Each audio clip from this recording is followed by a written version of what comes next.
واجعله لنا إماما ونورا وهدى ورحمة.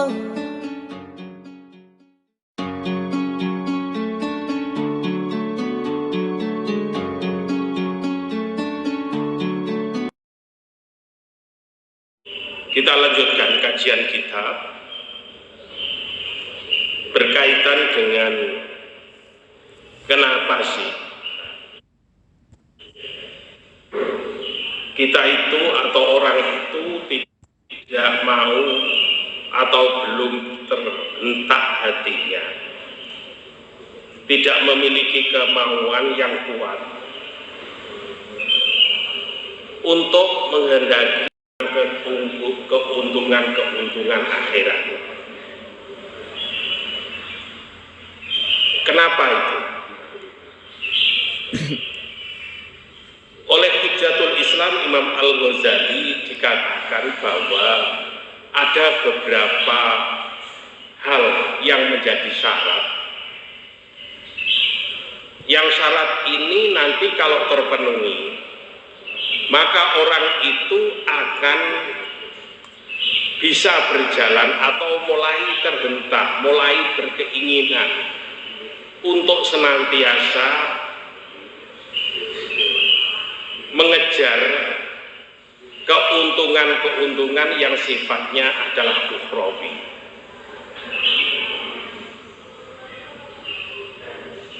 Dia mengatakan wa amma syurut allati la budda min taqdimiha fil iradah fa ya raf'u saddi wal hijab alladhi bainahu wa bainal haqq. Syarat yang harus dipenuhi terlebih dahulu agar kita itu menjadi orang yang betul-betul bisa mempersiapkan diri dan lebih memprioritaskan akhirat, itu tidak lain adalah raf'us saddi wal hijab, yaitu kita harus mengangkat sesuatu yang menghalang-halangi dan hijab. Yang hijab ini menghalang-halangi alladzi bainahu wa bainal haqq, yang menghalang-halangi antara manusia dengan Allah. Jadi kita tidak tertarik itu karena ada hijab.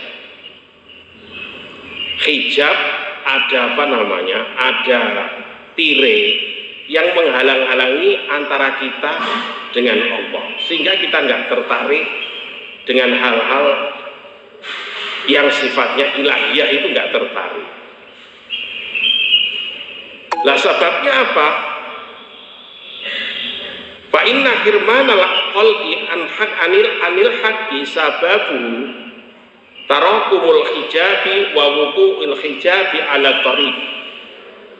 Adapun yang menghalang-halangi antara makhluk dengan Allah itu sebabnya tidak lain adalah adanya berbagai hijab dan terjadinya sesuatu yang membuntu jalan tersebut. Jadi jalan itu tertutup karena ada hijabnya. Allah sudah berfirman mengenai sifat orang yang tidak beriman itu. Allah berfirman wa ja'alna min baini aydihim saddaw wa min khalfihim sadda.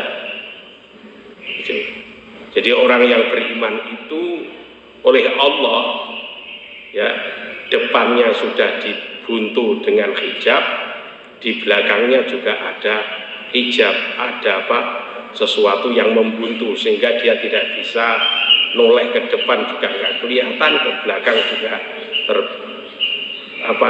terhalang-halangi. Nah, wasatu bainal murid wa bainal haq, lalu hijab antara manusia dengan Allah itu apa? Di sini arba'atun, ada 4. Ini harus diingat-ingat. Pertama adalah al-malu, harta benda. Nah ini bisa menjadi hijab, potensi ya, potensi bisa menjadi hijab. Yang kedua adalah wal jahu, pangkat atau kehormatan ya. Wa taqlidu, yang ketiga adalah taklid. Taklid itu ya pokoknya ikut aja, nggak tahu arah. Wal maksiatu, dan yang keempat adalah maksiat. Jadi hijab ini ada 4 macam. Hijab yang disebabkan oleh harta benda ya, sehingga karena harta bendanya ini dia tidak bisa menguasai harta benda sehingga dia dikuasai harta benda, itu bisa menjadi hijab ya. Nek ngono piye, apa dibuang? Ya ndak dibuang. Kalau dibuang berarti kita harus bisa menjadi pemilik. Jadi kita itu jadi pemilik harta benda, jangan dimiliki. Ini pemilik, jangan dimiliki. Kadang-kadang kita kan dimiliki, ya kan, harta benda. Begitu hujan, plafonnya bocor, itu wis ra iso turu, itu berarti dimiliki, ya kan? Kalau pemilik itu beda. Pemilik itu bebas, ya. Kata anak saya, pemilik itu bebas katanya. Jadi seperti itu. Jadi ada pemilik itu dia subjeknya, yang dimiliki itu adalah objeknya. Ya memang ada kaitannya, tapi tidak kemudian dimiliki. Kalau dimiliki itu misalnya kita punya mobil bagus, kemudian mobilnya tergores dan kita tahu yang gores itu, maka selama hidup itu hatinya juga ikut tergores. Itu artinya kita dimiliki oleh harta benda. Kita belum bisa menjadi pemilik. Kalau pemilik berarti ya nek tergores ya bagaimana caranya supaya kemudian bisa jadi bagus lagi, diperbaiki itu. Itu seperti itu. Yang kedua adalah pangkat al-jah. Ini juga ya, kadang-kadang kita memiliki jabatan itu juga kalau nggak hati-hati juga kita menjadi terhalang. Kita tidak bisa mengetahui kebenaran, seolah-olah apa yang dikatakan itu mesti benar. Anak kecil yang memberikan usulan tentang kebenaran, kamu tuh sopo, kan gitu. Jadi ya itu. Yang keempat adalah taklid. Taklid itu artinya pokoknya ngikuti aja lah, orang tahu tujuannya, wis pokok ikut aja. Yang keempat adalah maksiat ya. Wa inna ma yurfa'ul hijabu wa inna ma yurfa'u angin pestine diangkat apa hijabul mali, hijab harta bifuruji an mulkihi ya. Caranya tidak lain harus dikeluarkan dari dirinya. Ini konsep ini Imam Al-Ghazali ini bukan konsep yang sifatnya tidak berbasis pengalaman, tapi beliau ini sudah mengalami ya, sudah mengalami carane piye ngilangno hijab, yang hijab itu terdiri dari hijabul ma'. Beliau itu Hujjatul Islam, pengarang kitab ini. Imam Al-Ghazali itu seorang yang alim. Beliau itu ahli dalam bidang filsafat ya, ahli dalam bidang teologi ilmu kalam, ahli dalam bidang fikih ya, dan ahli dalam bidang ilmu tasawuf. Tapi keahliannya ini tidak hanya sekedar ahli, beliau itu mengalami. Ketika beliau berusia 38 tahun menjelang 40 ya, itu beliau pernah mengalami kondisi yang luar biasa. Stres karena bukan karena apa-apa, karena saking pintere, penasaran. Katanya ini kebenaran itu begini, menurut aliran kebenaran itu adalah realistik, apa yang kita lihat itu adalah benar. Kalau penglihatan kita benar, misalnya itu warnanya begini, kemudian kita mendeskripsikan, maka itu kebenaran. Jadi dia itu ragu dengan kebenaran-kebenaran yang diperoleh oleh indera. Karena indera itu bisa menipu. Alat untuk mencari kebenaran melalui indera itu kadang ada kelemahannya. Kemudian dia mengandalkan akal sebagaimana para filosof. Ternyata juga akal ini juga kadang-kadang terjadi kekurangan di dalam mendeskripsikan atau menangkap kebenaran. Kemudian mengalami pikiran yang luar biasa. Wis usiane wis mene tahun ya, 38 tahun itu ada goncangan. Ini hampir mirip dengan perilaku Rasul Muhammad SAW. Beliau itu menjelang mendapat nubuwah itu ada goncangan dalam dirinya, sehingga beliau itu sering uzlah ke Gua Hira.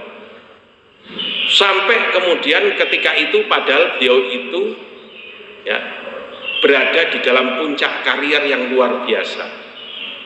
Jadi kalau saat itu kalau orang sudah ada seminar, kemudian Imam Al-Ghazali jadi pemakalahnya, itu sudah tidak ada yang bisa membantah. Jadi udah pokoknya argumentasinya itu dari berbagai ilmu itu keluar, maka disebut sebagai Hujjatul Islam. Itu bukan gelar sembarangan. Dan beliau ini juga pernah menjabat sebagai rektor di Madrasah Nidhomiyah. Nah, ketika puncak karier semacam itu terjadilah goncangan dalam hatinya. Sebenarnya kebenaran itu apakah kebenaran retorika atau memang ada hakikatnya? Dia menginginkan agar tahu kebenaran, bukan kebenaran retorik, bukan kebenaran yang disusun melalui logika-logika itu, tapi kebenaran itu memang kebenaran yang bisa mengungkap satu realitas. Dan ketika mengungkap realitas itu kita tidak ada keraguan, la roiba wala syakka fi. Itu jadi ilmu yakini istilahnya. Akhirnya apa yang terjadi?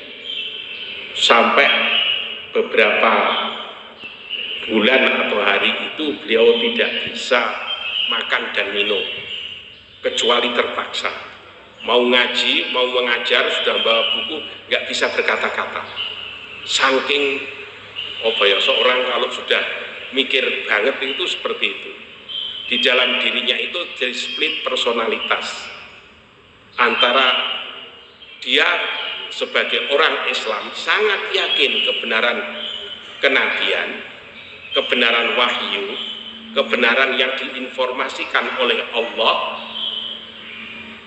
Sebagai seorang intelektual, dia juga sangat menghargai kebenaran-kebenaran yang diperoleh oleh para pemikir. Lantas bagaimana sih ini? Sebenarnya gimana?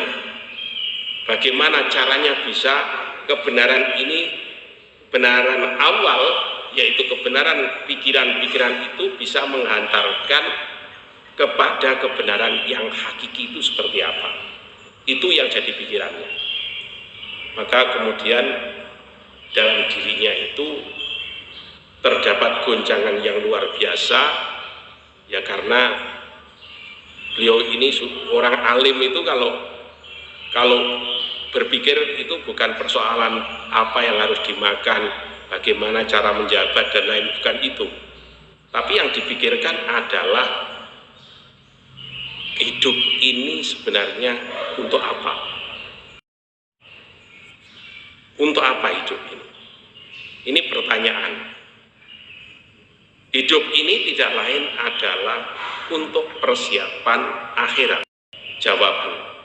Kemudian sudahkah kita mempersiapkan kehidupan setelah hidup ini lebih serius dibanding mempersiapkan hidup ini sekarang? Ternyata jawabannya lebih serius kalau hidup ini mengejar harta benda, mengejar kedudukan dibanding dengan mempersiapkan akhirat. Dan gitu. Ini menyiapkan akhirat itu ya sak kobre lah. Ya sak pitai. Tidak serius. Padahal walal akhirul laka minal ula. Itu sudah konsepnya. Ya. Nah mestinya yang serius ya yang nanti yang harus dipikirkan, karena memang itu kehidupan yang bakok, kehidupan yang langgeng, kehidupan yang utama. Maka akhirnya terjadi split personalitas di dalam diri beliau antara meninggalkan hartanya termasuk jabatannya kemudian pergi uzlah. Karena apa? Pertimbangannya sederhana sebenarnya. Seorang pedagang, ya kita ini pedagang, ibarat pedagang. Kita ini dimodali oleh Allah berupa usia. Pedagang itu kalau berdagang tentu ingin mendapatkan keuntungan. Nah, seorang pedagang akan bisa ya, mencari atau mengetahui bahwa dia itu laba atau rugi, untung atau rugi. Itu manakala dia sudah menutup tokonya, kemudian menghitung. Tapi kalau menghitungnya itu saat ngeladeni ana wong beli tuku anu diladeni, kira-kira yo kalkulasinya itu meleset. Apalagi kalau dikira-kira aku iki wis untungku semene. Pernah ana dagang itu hanya kalkulasi.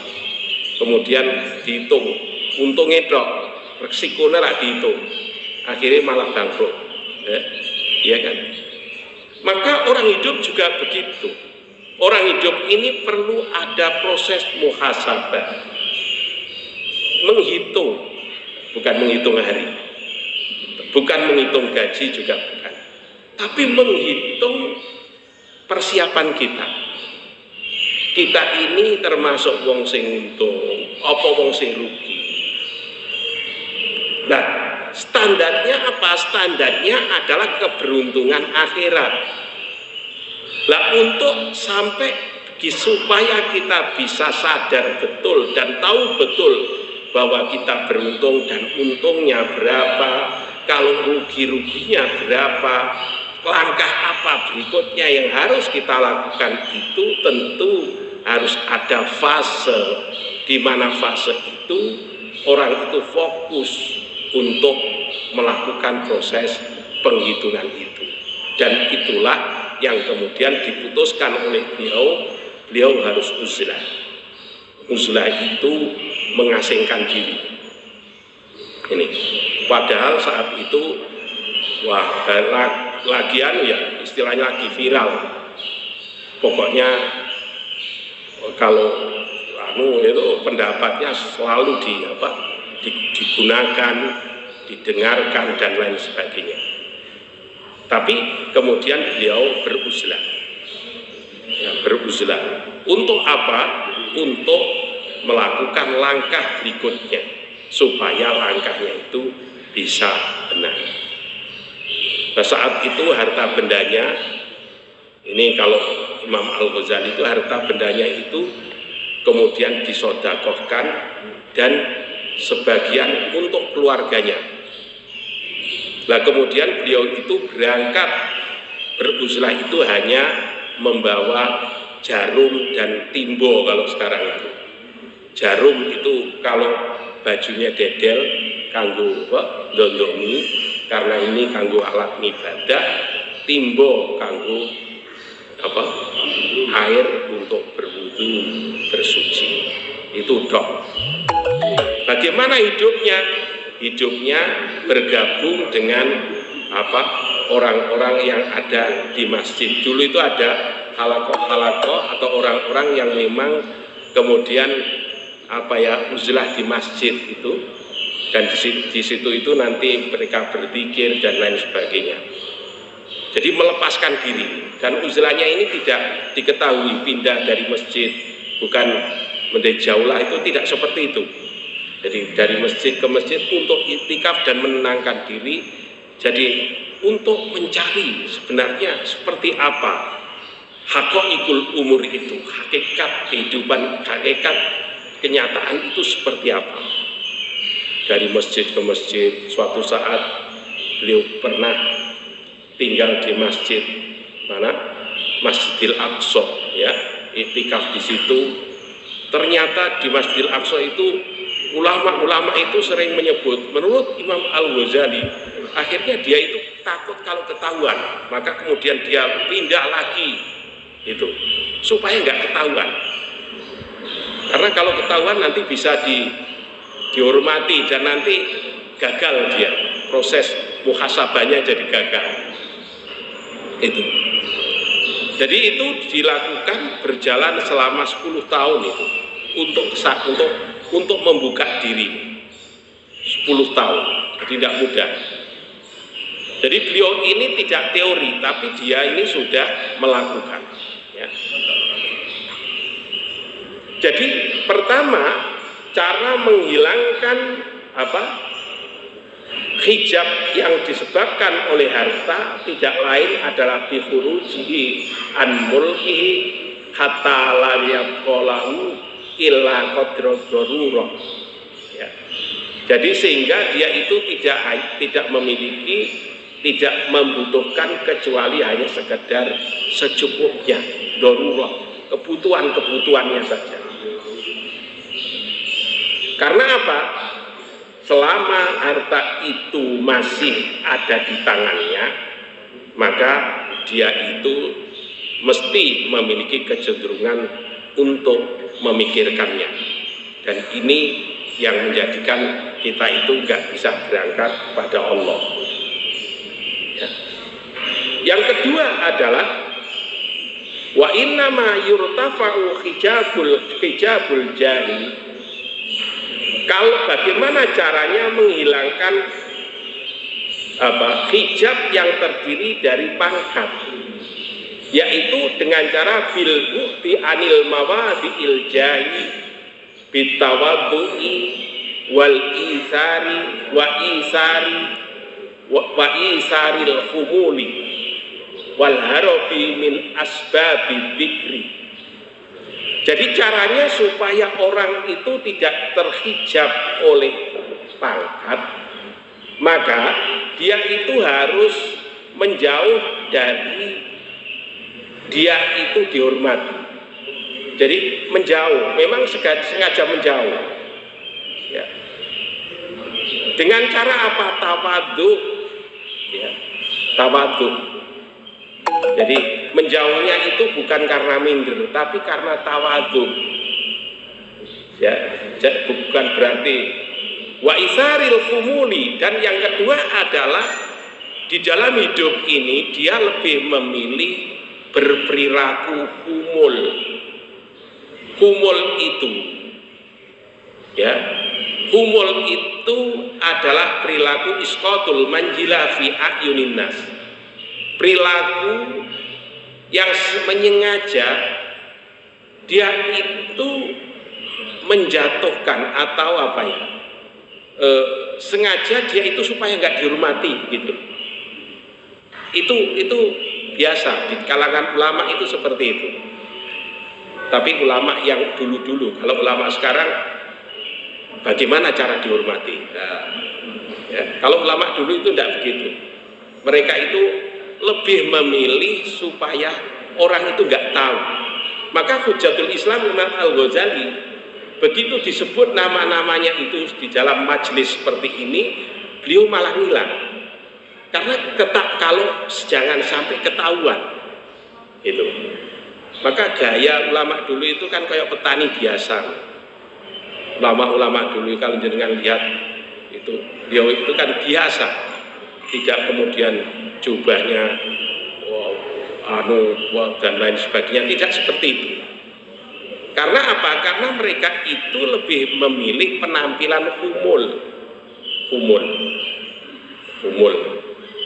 Suatu saat Syekh Nawawi Al-Bantani itu pernah diceritakan ya, beliau ini pernah dipanggil oleh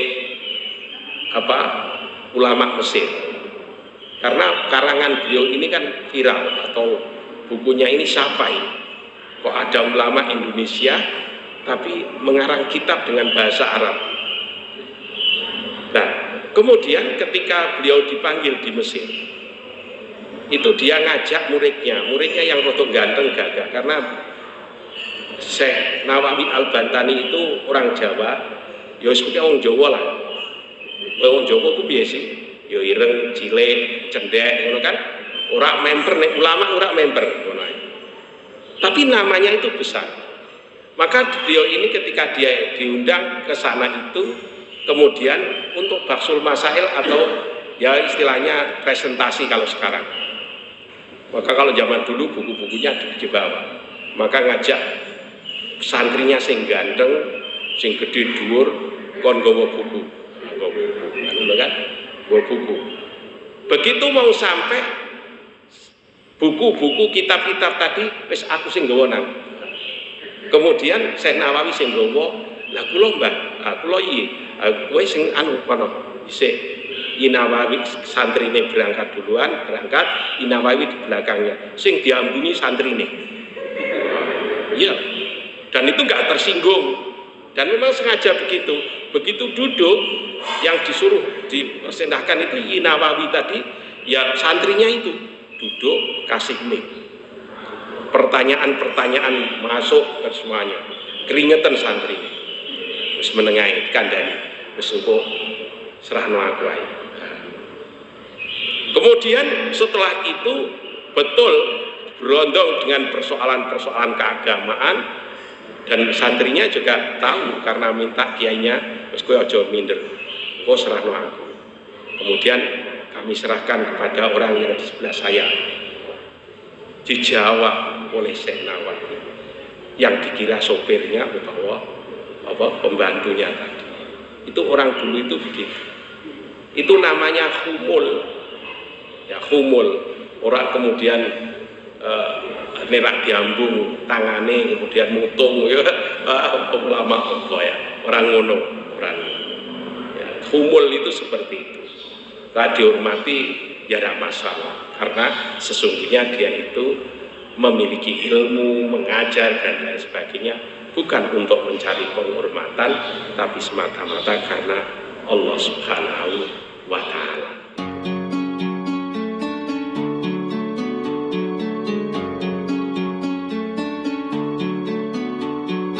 Allahumma arhamna bil Qur'an waj'alhu lana